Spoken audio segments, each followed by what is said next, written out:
بسم الله الرحمن الرحیم. اکثر لزمونږه دا سټوډنټس مونږ نه تپوس کوي او اکثر له دا غوي په ذهن کې سوالات روچتيږي نو هغه مونږ سره ډیسکس کوي. ما باندې اکثر له دا باز خپل سټوډنټس دا سوال وکړي چې سر مونږ خو یو کار په خو شوق او په جذبه سره شروع کو خو هغه جذبه هغه شوق زمونږه لږ وخت پس ماند شي لکه هغه یخ شي بیا زمونږه هغه جذبه نه مونږه بیا وخت هغه د ریفریشمنت لپاره یا واپس دا هغه اوچتولو لپاره مونږ له سکول پکار دي او یا دا جذبه زمونږه به څنګه برقرار ساتل وي چې دا مونږه تر د اخري وخت پورې وي. دا یو خبره تاسو یاد ساتئ چې زمونږه په هر کار کې مستقل مزاجي چې کومه دا د ټول نه غټ فیکټر دی په دې کې. هر کار په شروع کې هر کار په ابتدا کې دا خوند ورکوي چې کله سړی شروع کی خوده کې کله سړی تنګيږي چې کله دې کې مستقل مزاجي نه وي کله دا کار کول وي کله دا کار نه کولو چې کلم په یو سیس کې مستقل مزاجي راشي هغه سیس چې کم دی هغه بیا په بره باندې پرواز کوي او چې کله په ای کې مستقل مزاجي نه نو دا بیا د اپ نه ډاون طرف ته راځي لکه د لوړ نه دا جوړي طرف ته راځي.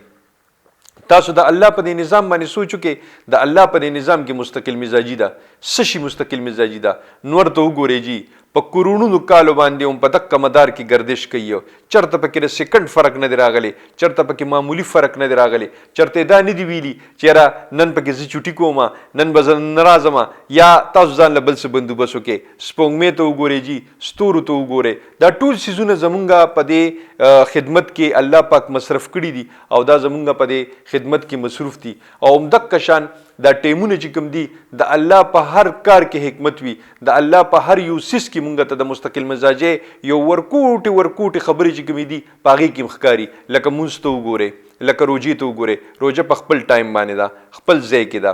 هم دغه شان مونږ دی د هر ټایم د هر مونږ چې کوم دی په خپل ټایم باندې دی